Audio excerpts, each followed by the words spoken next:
Chapter 34. Coco and Cleo. At around 11:15 in the morning, Gavin arrived at a wide, green hill, with small yellow flowers, which were in the shape of a half-sphere, there. At the highest part was Marycross next to a girl with long brown hair. Amber eyes, a black t-shirt and moss green pants. The girl was playing an acoustic guitar and singing a song. Musical note, the tidal waves will not save us from the devastation. Musical note. The girl sang, and Gavin quickly ran up the hill to see who it was. Hello. You're finally here, Marycross said happily. Sorry for the delay. You know I'm usually very responsible, but I had some setbacks at the ranch. Add to that the fact that I had to hide from the scents, Gavin said while Marycross interrupted him. Don't worry, we just arrived, she said. Hello, said the girl as she looked at Gavin from head to toe and left her guitar on her lawn. Hello, Gavin said a little nervously. Oh, what a shame. What manners of mine. Excuse me for not introducing you, said Marycross as she got up from the grass and cleaned her pants of the dry leaves. Haha, don't worry, the girl responded with a sweet and small voice. Gavin. This is Katie Kwanzaa. Katie, this is Gavin Fowler, said Marycross as she introduced them both. It's a pleasure to meet you. My name is actually Catherine. But you can call me Katie, the girl answered as she extended her hand towards Gavin to give you a slightly orthodox greeting. So Gavin took her hand and said, It's my pleasure. Where do you know Marycross? Gavin asked. We met a few days ago. She moved next door to my home. My mother became friends with her mother. Her mother sells ornamental plants in pots. And we started talking. That's how we became friends, said Marycross. I really liked it. His town, said the girl pointing towards the entire viewpoint. Really? Where you come from? Asked Gavin, who also sat on the grass. From the north, from a faraway place called Thorsharavia. It is extremely cold, there are glaciers, a lot of snow. My mother received a job offer in Pizcet, so we moved. Yesterday I sent my application to Rhoda School. I have to do my last year here, and graduate, Katie explained. Will you go to Rhoda School? Sounds great. We are students there. I have heard about that place, Thorsharavia. It has a red flag with a white cross on its left, Gavin said happily, and the girl nodded her head affirmatively. How do you know that? Asked Marycross. I like vexillology, said Gavin. Katie, you hadn't told me about the school, said Marycross. I was going to tell you today, here on the hill, ha ha. Don't make drama, Katie said, smiling at Marycross. Do you practice any discipline with a weapon, or will you only be in school to develop some skill in literature, alchemy, law, healing by magic, mapping, or music? She asked. Gavin, wow, you know a lot about the school. Haha, Katie answered laughing. He always knows everything. Marycross responded as she stuck her tongue out at him. And with his finger he lowered his lower eyelid. Yes, that's what everyone says, he responded as he crossed his arms and looked towards the horizon. Well, since you asked.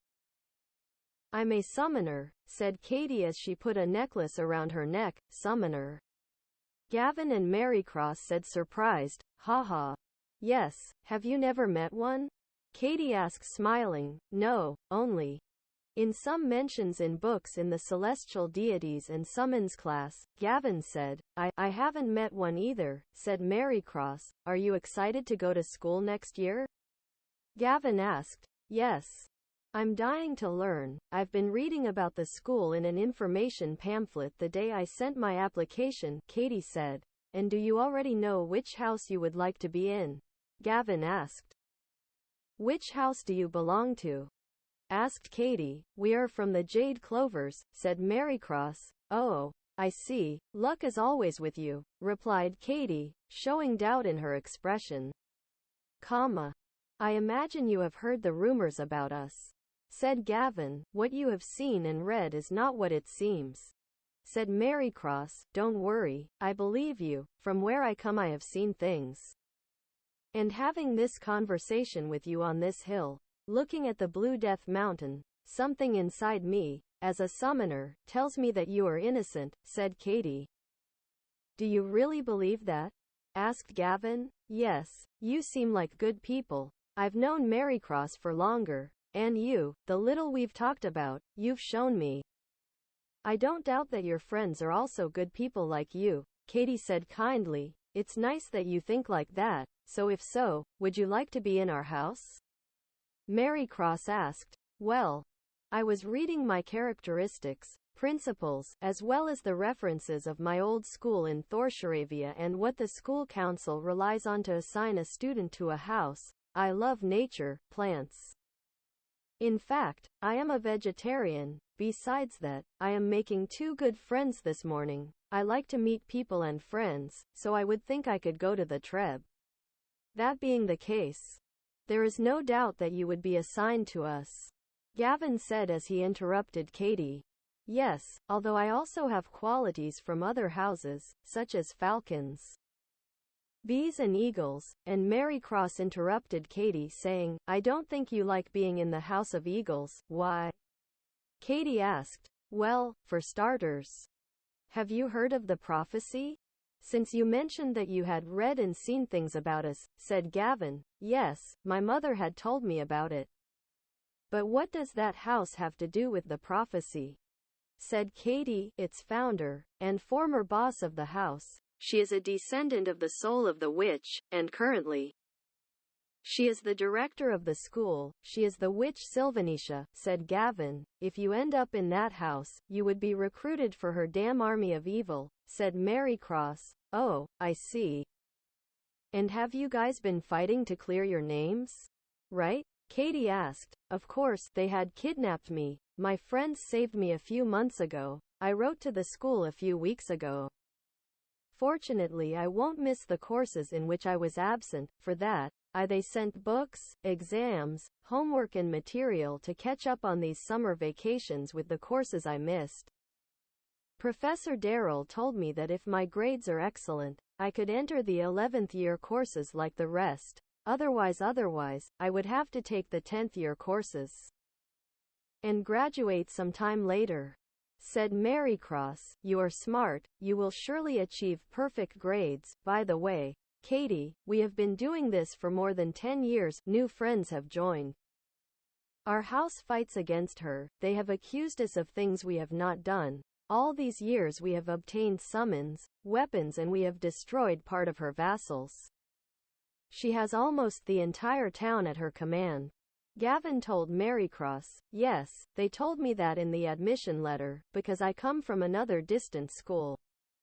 They could make me repeat the 10th year courses. I would have to show them in some reports that I must take these vacations. By the way, you are very brave with what you say about your allies and weapons, said Katie. We could to be classmates in the 10th year courses, if they do not accept you in the 11th year courses. In addition, there are other classmates who will have to repeat 10th year courses like Hector, Gilbert, and other of our friends, said Mary Cross. That it motivates me. I would have a friend in those courses, haha. Gavin, did you say summons a moment ago? Right? Asked Katie. Yes, we have them all in our group. We are missing Belphemet and Omega. But they are impossible to get, said Gavin. Not for a summoner, said Katie while winking at Mary Cross and Gavin. Really? Asked Gavin. I see that you have not studied or read Professor Muller's books. A summoner is the person who can obtain all the summons that exist, in addition to being able to perform summons on her own count. Like animals, said Mary Cross annoyed. Excuse me, I haven't studied enough about the summoning classes. I always get distracted by Roger, Black, Chaka, Gustav, Angie, John Paul and Leonard. We get bored. For the exams we only study in the previous break. Joel always supplies us with old exams of 2 girls, Kembly Delaney and Dealey McDermott from the Bronze Bees, who graduated 2 years ago. said Gavin. Ha ha. Lazy man. Mary Cross said to Gavin, laughing. Ha ha. You two are so funny. It seems that you are very good friends, said Katie, who also laughed. Best friends, said Mary Cross. Yes. I was the first person who spoke to him when he arrived at school, and from then on, we never met. We have separated, said Gavin. How beautiful, exclaimed Katie. Our group needs a summoner. If you are assigned to our house, you will be part of our group. We will gather you.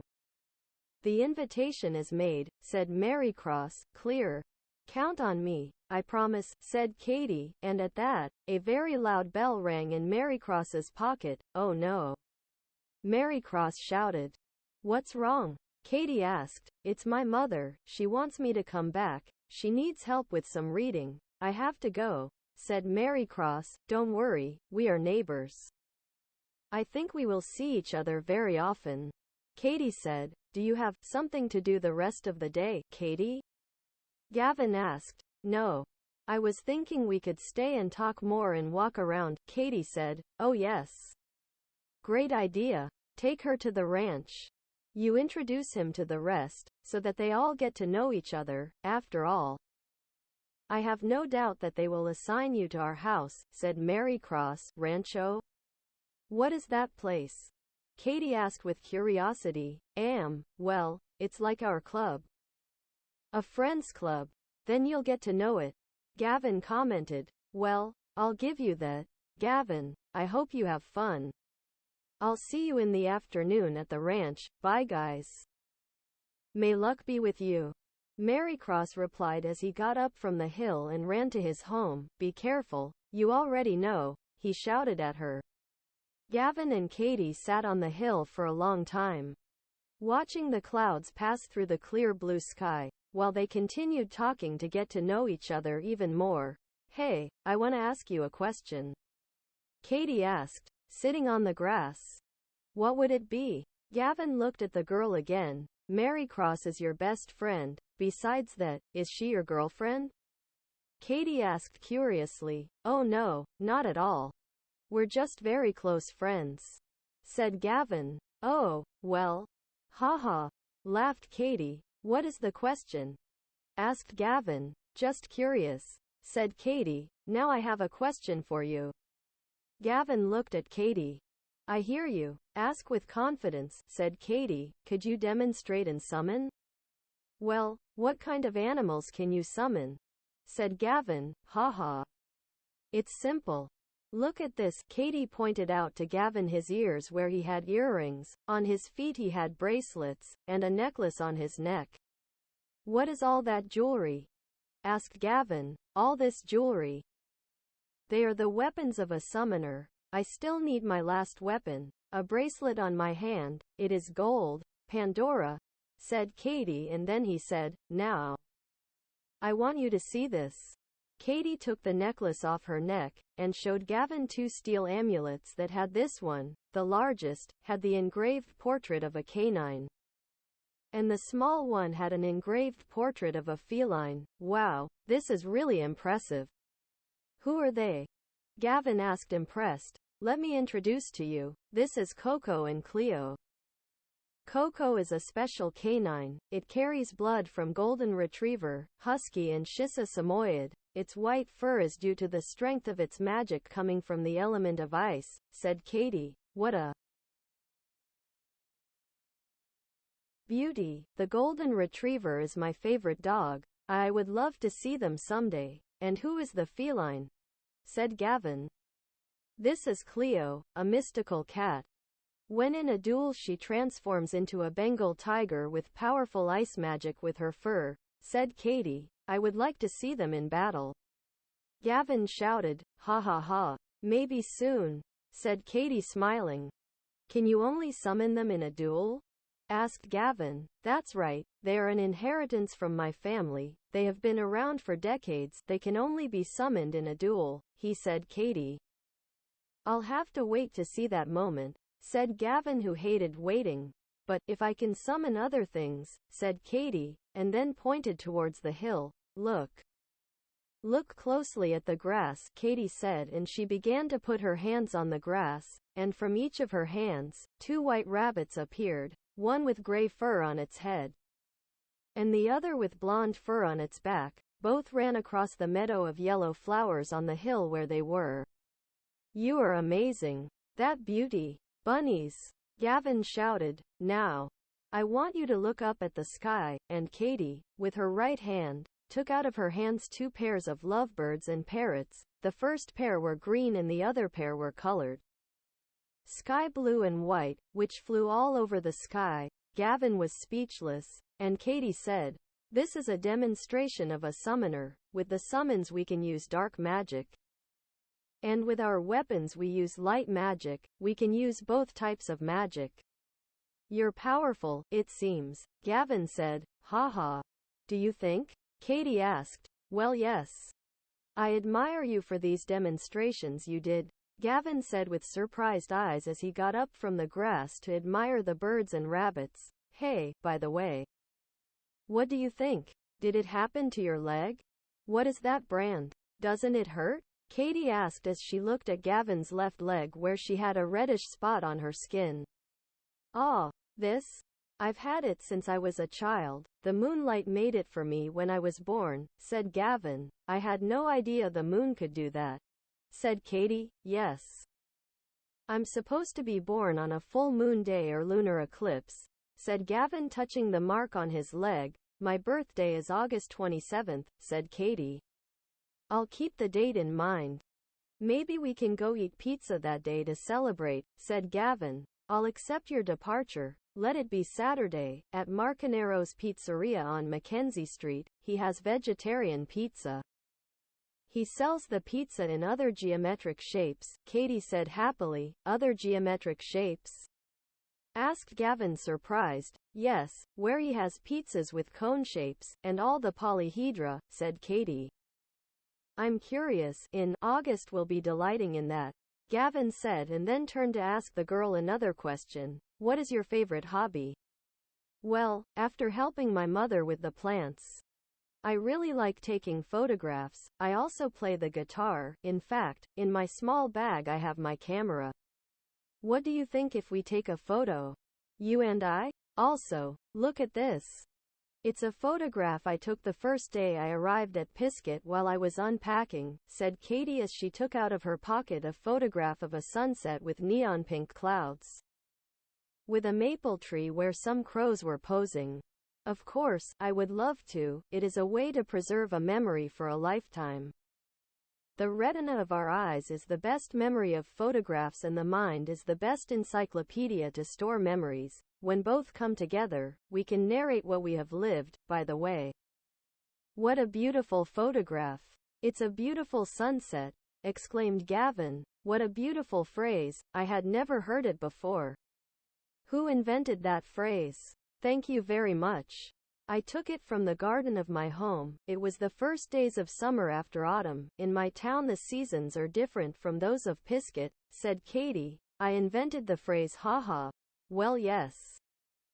We have a pretty strange climate here, as you'll notice," said Gavin, laughing. "What's your hobby?"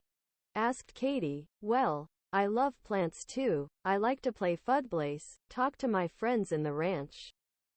And I love music. I'm a percussionist," Gavin said, drumming his hands on the ground. "Really?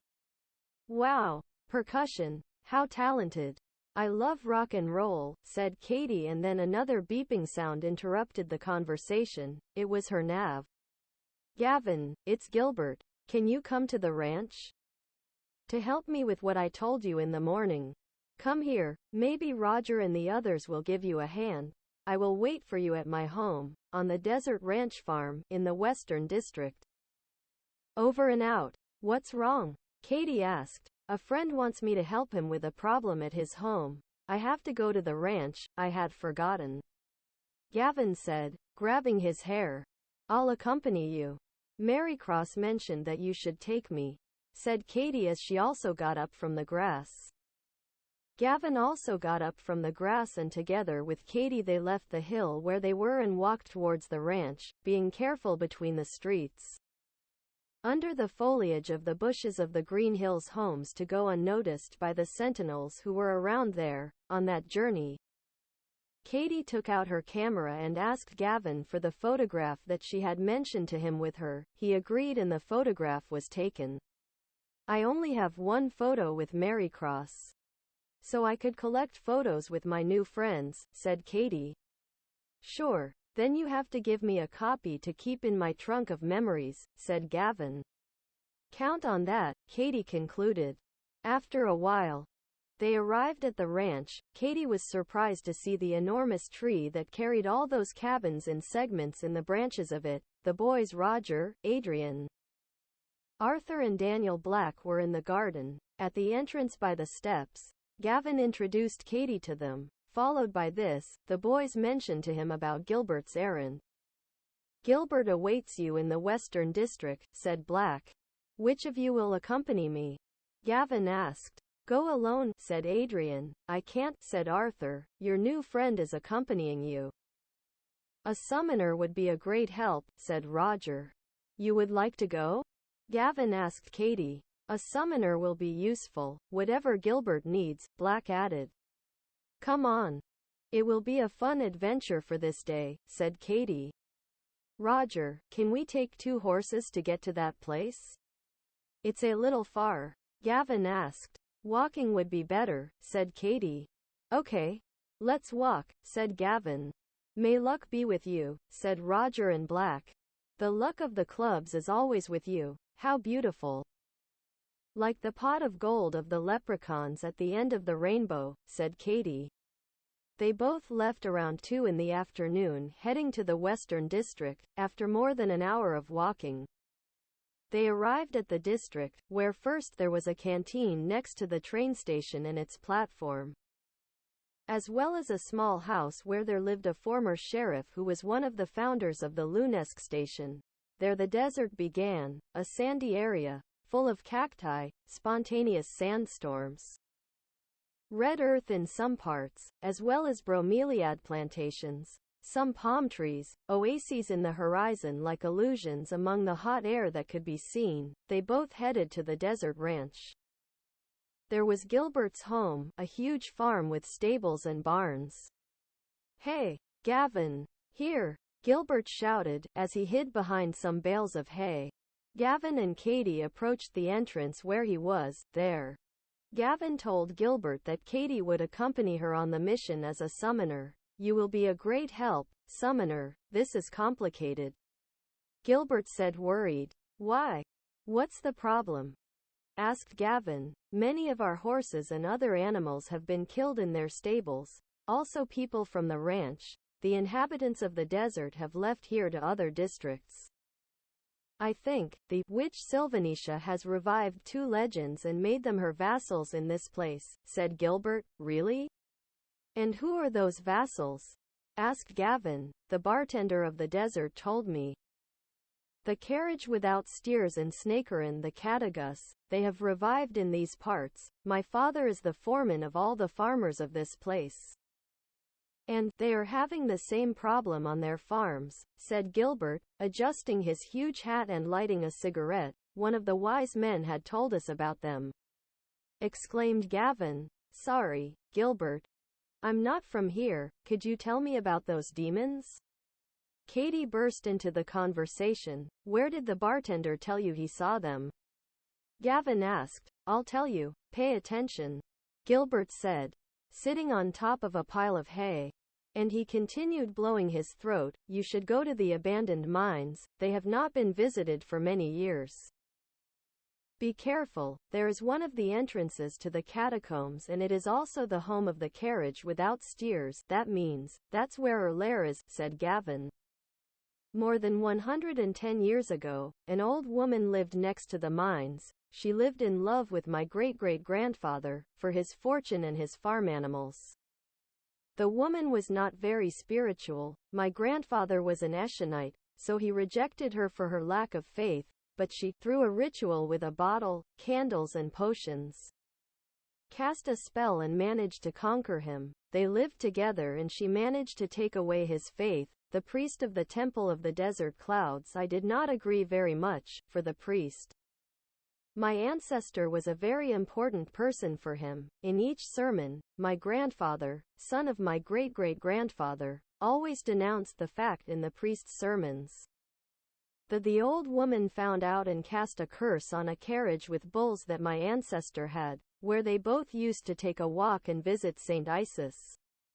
When my ancestor died, the old woman died a few months later. The curse took effect, making that the carriage and the bulls became ghosts and walked at night, scaring the inhabitants of the farm. At the same time they murdered all those horses and bulls from the different farms. My father discovered that the legend returned. The bartender, he commented, "It affects us directly on the farm of our estate. Every night the carriage without bulls, before dawn, returns to its lair in the abandoned mine. They must go there and put an end to this," explained Gilbert. "How is it? Your ghostly appearance?" asked Gavin. "I saw her as a child, around midnight, through my bedroom window. The carriage has no roof, only 2 seats, on top of which is a skull with a green glow and black eyes. The carriage is made of cedar wood, and its colors under another gloomy glow of different drawings of striking colors, such as geometric figures, lines, curves, flowers or animals," said Gilbert. "And what about Cade?" "How did you say?" said Katie, who had forgotten the name of the demon. "Snakerin the Catagus, the current priest of the Temple of the Cloud Desert, there on that hill, fled out of fear. His spiritual magic could not stop him. The Catagus has more than 100 years of existence. He is a tall individual, with long medium-length hair, pale skin, eyes lined with purple circles, a large black trench coat and chains in his hands. He is a summoner. He usually summons a black jackal with red and yellow eyes." Gilbert answered. "How was that legend formed?" Katie asked. "The same drunks who used to go to the desert cantina every day, after their days on their farms, would start working before dawn, around 4 in the afternoon. Those present in the canteen were present, drinking rum, cheap beer, and arriving at their homes late at night, where their wives had no right to defend themselves. Since these little men brought their daily bread to their homes, while they were housewives, they came to sleep with a strong stench and alcohol sweat. This infected their children, as they say. Parents are the reflection of their children, and their children began to attend the canteen also after working on the farms.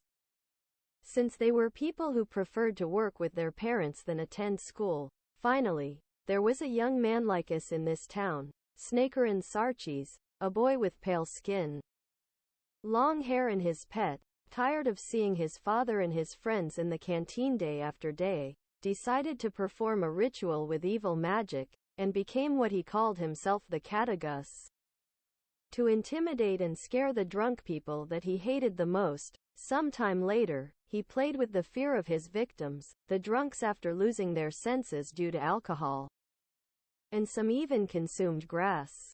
He took advantage of their mental problems. The Catagus uses his chains, hitting them on the ground, to release toxins with Smotoxarga, Frenaga, Bursaka and Vaboga, and as the summoner of his jackal, he makes him what people fear the most to exploit their phobias of his victims. How he felt psychologically and mentally abused by his drunken father in his childhood, youth and early adulthood, and harassed in his youth since his friends idolized his father and made fun of him for not consuming alcohol. Without knowing the reason for the problem, he decided to take revenge for this, killing the drunk people in the town. There have been murders here. The bartender no longer wants to open his business, and for us it is a problem since our farm produces yeast, wheat, barley, that we cut with those machines and tractors that the Grand Campus invented. The bartender buys these products from us to make his beer, in addition to selling him a palm tree that produces a natural wine, since in the canteen there is a liquor factory, wine and ron. The crimes of the Catagus do not derive from a common desire for wealth or power, but but from a cruel pleasure in terrorizing as revenge against drunks and penetrating their weak and problematic minds. Which is why they call him the Legend of Fear, without mention that the Catagus has sent certain warnings to the bartender, such as bottles with yellow potions, some oregano leaves, and his name inside on a piece of paper, thus trying to curse his canteen. This curse could bring ruin, disaster, and bankruptcy to his business. He has had to call the priest of the great cathedral to dispel the enchantments of this curse. Mr. Melander of the cantina is very worried, since he fears being the next victim tonight. Gilbert explained again. Your idea of scaring drunks, until you try to make them see reason with their phobias, is a therapy that other places can't achieve, I think, but hey, let's go finish them off, Katie, said Gavin. We'll go immediately, said Katie. Defeat both legends, so that, the farms, the hacienda and the bartender, we can all go back to work with peace of mind. When you finish, visit the bartender and talk to him, so that he can thank you. Then come back here, and from here, we will return to the ranch through a lamp that is on the farm, said Gilbert, and then finished by saying, when you go with the bartender, remember to put your hood on Gavin. He knows who we are. I only told him a letter, posing as another person from the hacienda, telling him that help would come. You will notice that the place is very rudimentary. The stupid technological and arms race has not yet reached the desert. After speaking with Gilbert, at around 3 in the afternoon, Gavin and Katie headed towards the 2 destinations that he had mentioned to them.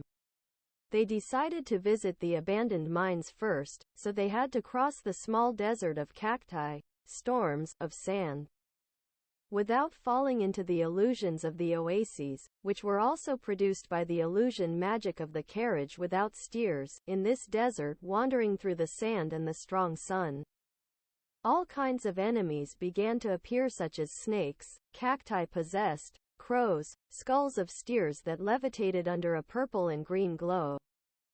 So Gavin and Katie had to face these. I will use E-scan to find out its weakness, said Katie. E-scan?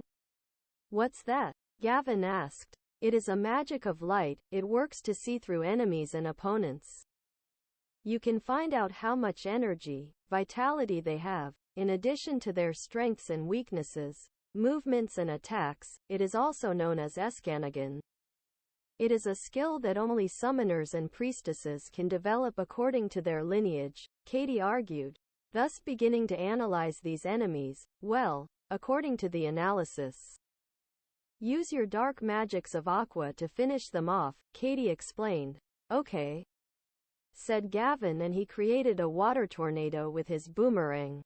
The boys easily defeated these enemies and continued walking through the wide desert to continue their path to the mines. Hey, now that enemies appear, it would be a good idea to use your summons, said Gavin. Haha.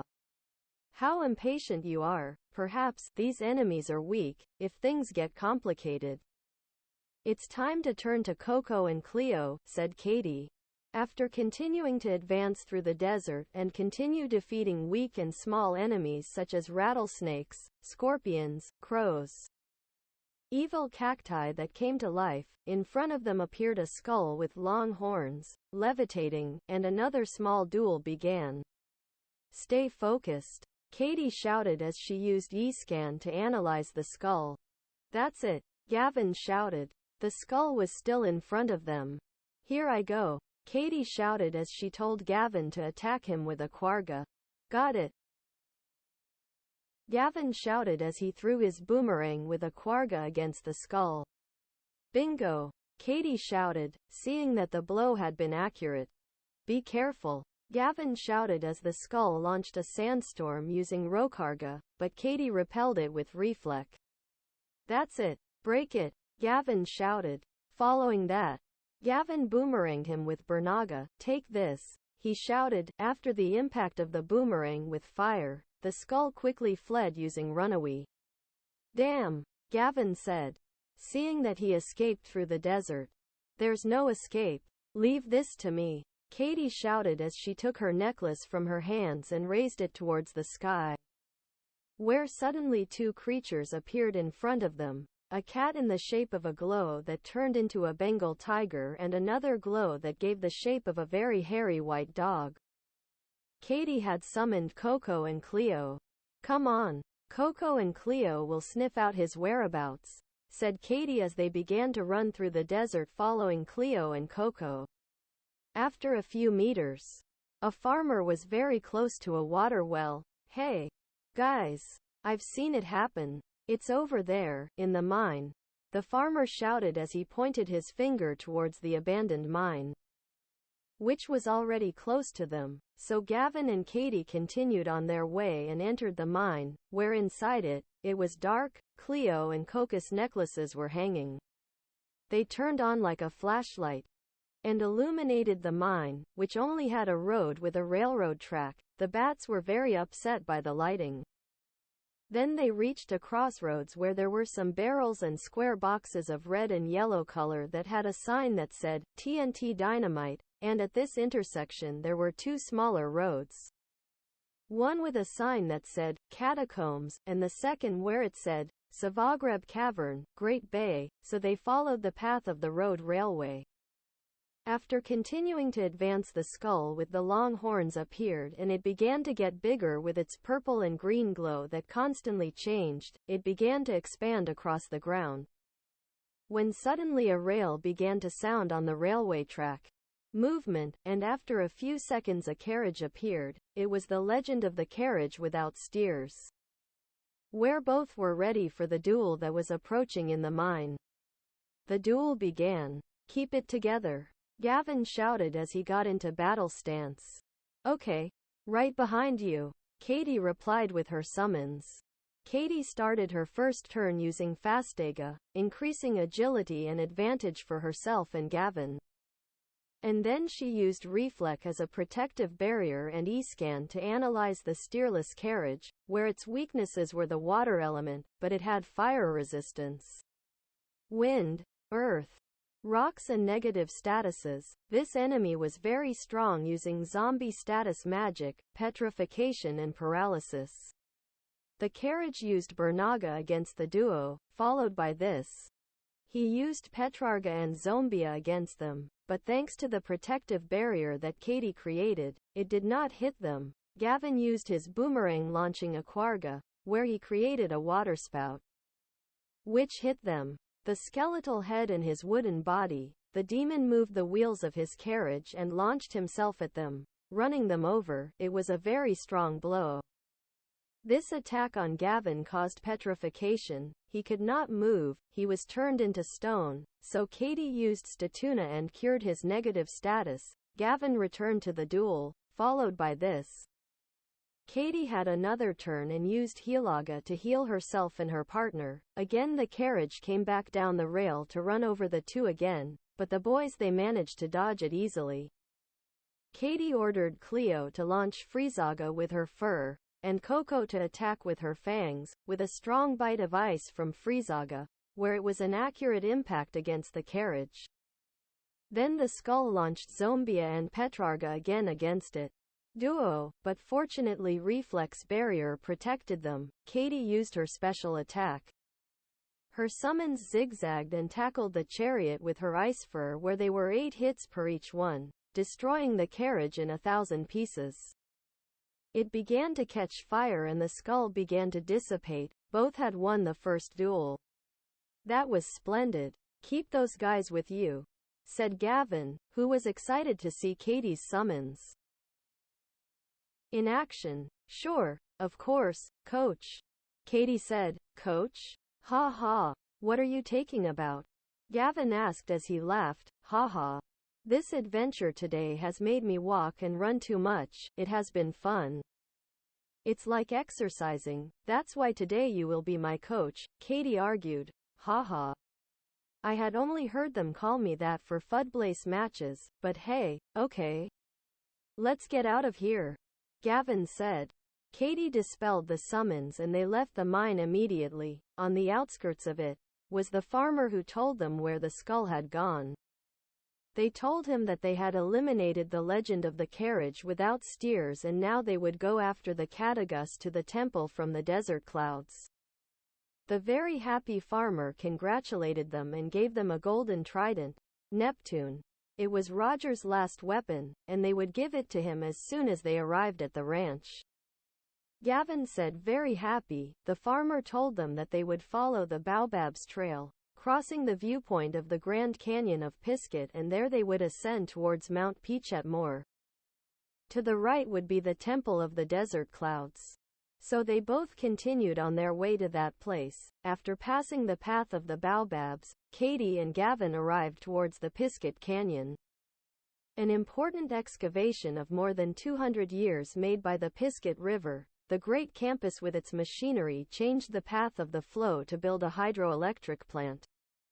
After continuing to advance along the banks of the canyon viewpoint, they saw in the distance the dam of the hydroelectric plant, and the only thing that could be seen above the water was the tower of the old Mill Desert Ranch before being located in its current place 40 years ago after being sunk by the reservoir.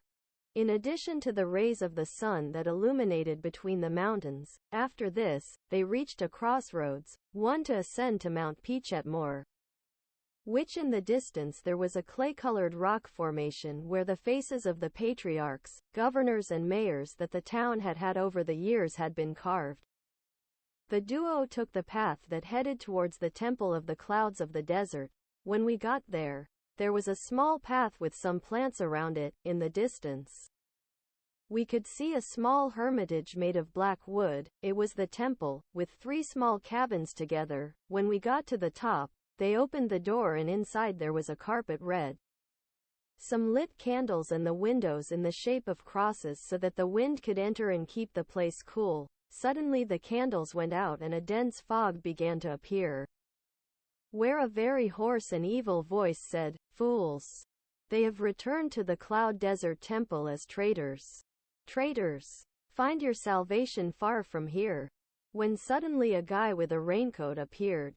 It was Snakerin the catagus. He immediately put his hands in the raincoat, took out some chains that he threw on the ground, and raised his left hand to make a snap with his fingers. Whereas he did so, a black jackal with red and yellow came out between the chains. The duel began. The catagus launched his chains against the duo with a strong whip from Mitarga. Followed by this, Katie summoned Coco and Cleo for the duel. The catagus launched his jackal with a strong bite from Zombia against Gavin, but he managed to dodge it. Katie used Reflect and Fastega to increase the agility and protection of the four. Gavin used his boomerang with a strong hail attack from Frizaga. This attack greatly harmed the demon. The catagus raised his hand with which he made the snap, and her jackal made a roar to try to petrify the four, but fortunately Reflex protective bar prevented it. Katie ordered Coco and Cleo to attack the jackal, where they both launched ice tackles and bites, managing to destroy the summon of the catagus, since he could no longer summon his jackal. The catagus raised his chains again, where one was charged with a flame, the second with electricity, and the third hit it against the ground to create Bersaka and Frenaga, but it had no effect. While that the other two hit Coco and Cleo with Electraga and Bernaga, but both summons resisted. Gavin launched his boomerang with Mitarga and managed to cut the chains from the catagus hands, which would make him weaker. Katie ordered Coco and Cleo to attack the specter since it was unprotected and very weak, causing it to lose the duel after the attacks of the summons, thus ending the duel and victory for the duo. The catagus dissipated. After the fight with the catagus, they both left the Temple of the Desert Clouds and quickly went down the path. It was around 4:30 in the afternoon. Once they returned, they noticed that in the middle of the wide desert, the sandstorms they had disappeared. So they arrived with the bartender and he gave them a huge barrel, which the bartender said that whoever opened the tap of the barrel had to put their hand in it and wish in their mind what liquid they wanted came out of the tap, be it beer, rum, wine or cider. even water. He also gave them 5,000 rods each. The bartender never suspected that it had been a boy from the first sin who had helped him, although as Gilbert had mentioned, the people in this place work so much that they hardly have time to watch the news or read the newspapers. When they left the cantina, they went with Gilbert to return to the ranch.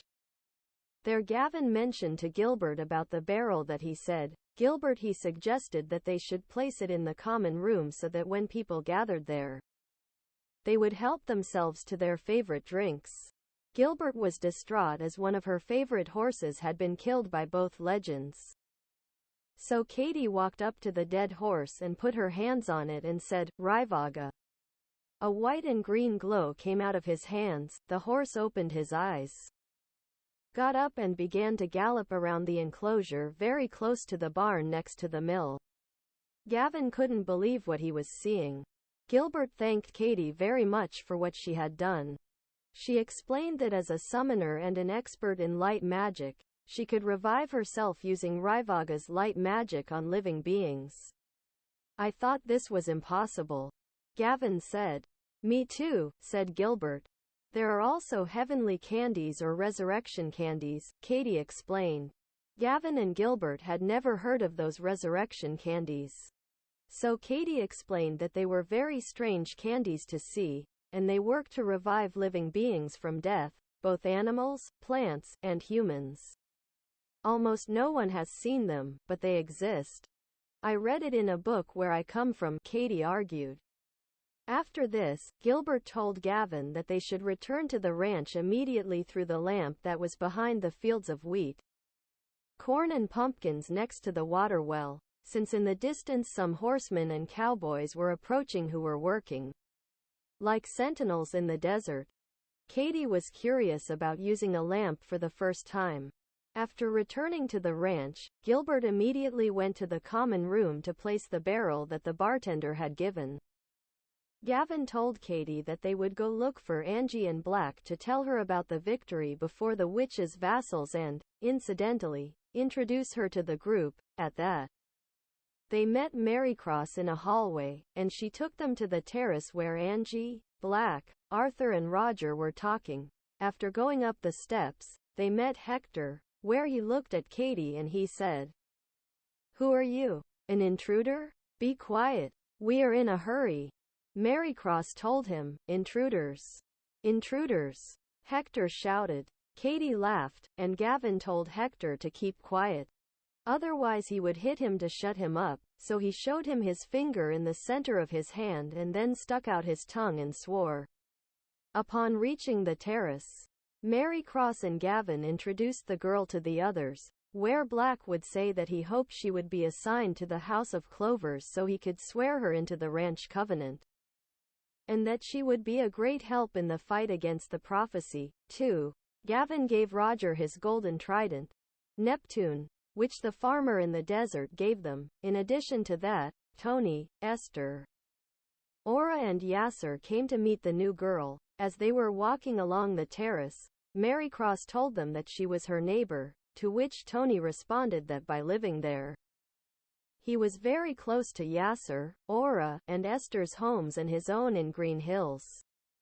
Katie felt like she was at home, and she liked the ranch and the way the kids treated her. For her, Asgard Ranch was a great place. It was around 5 in the afternoon. Dusk was beginning to appear and the clouds were beginning to appear in the sky. Katie told Gavin that she had to return home, so he told her that he would accompany her from the ranch to her home. He went to his room at the ranch and equipped himself with a bag with some glowing spheres and a flute. After leaving the ranch, they began their journey with their hood through the streets of the Green Hills neighborhood. Some of the neighborhood lights would begin to light up. In the bushes and grass of some homes you could see the fireflies, which gave a cosmic dance with their lights behind them in the tops of the fibers of the grass. After continuing walking down the street, and among the clouds, dusk was already falling. Appeared, Katie asked Gavin, "Why are you carrying that flute? Do you remember Lamp in the desert?" With the flute and some notes, I can make one in your home to make it easier to visit you, Gavin explained. Katie loved the idea. After continuing walking, after advancing through almost 6 streets, on one of the sidewalks they found a group of people. Gavin and Katie approached. Do you need help with something?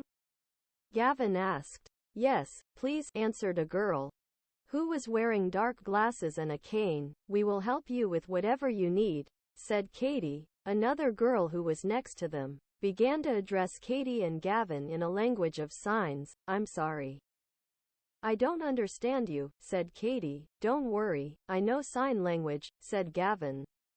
And he began to communicate with her through signs with his hands. Finally, the girl was very happy to see that they were understanding her. She indicated through signs to Gavin that she wanted to get to his home. They were brothers. The girl from the cane responded that she was blind and lost track of the location of her home in the neighborhood. Gavin asked her where her home was, and Katie told them that they would take them to her home, wherever it was. An old man was also there in a wheelchair. With a very low voice he told them that he had lost the mobility of his feet. So Katie took the blind girl's hand, and told her that they would walk with her to her home. Gavin indicated to her with signs to the deaf girl that they would take them home.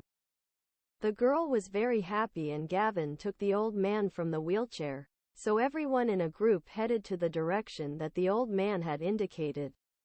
After walking several streets, they arrived at their home. Gavin and Katie left everyone sitting in the living room. The deaf girl thanked them both and told Gavin that she had something for him, thanking him for the favor to bring them to her home. So Gavin told her not to worry, they had done it with great pleasure. However, the girl insisted. Went up to her room and gave her an oil painting that she had painted in her free time. It was a painting of a landscape and another painting of some koi fish. Gavin thanked the girl with the curly blonde hair. The girl's name was Genesis, and when leaving the home, Katie and he noticed that there were some unplaced ramps. They were made of wood on one side of the entrance to the house. The old man from the living room window told them that they had bought that to have accessibility to the house. But no one had installed it, so Gavin and Katie installed the ramps on the sidewalk and at the entrances of the house, as well as inside. Thus they ended the day with a good deed. Finally it got dark and Gavin arrived at Katie's house accompanying her, and they went to the back garden to create the lamp with the song that Marycross had shown them many years ago. And he proceeded to play the song with the flute to create it. Then, he took 12 glass spheres out of his pocket and handed them in a bag to Katie. What is this? Katie asked in amazement. A gift from me, Gavin said smiling, extending his hand with the present. How beautiful. What are they? Katie asked while there was a gleam in her eyes. They are quartz and diamond spheres. Some of my friends had gotten them in the Savagreb cavern. You can keep them, Gavin said. Really? Thank you very much. My favorite color is yellow. I love them. And these orange and red remind me a lot of the maple leaves that fall in the fall where I come from, said Katie. I'm glad you liked it. Well, I think it's time to go. Here's your hog. Katie, it's you? I heard you coming, interrupted the voice of a woman who came out of the door of the house. It was Katie's mother. After that, Katie's mother, Mrs. Mavis, left her home. Katie introduced Gavin to her mother, where she invited them to dinner that night. Mrs. Mavis invited them to eat cookies baked by her, and a strawberry milkshake with soy and almond milk.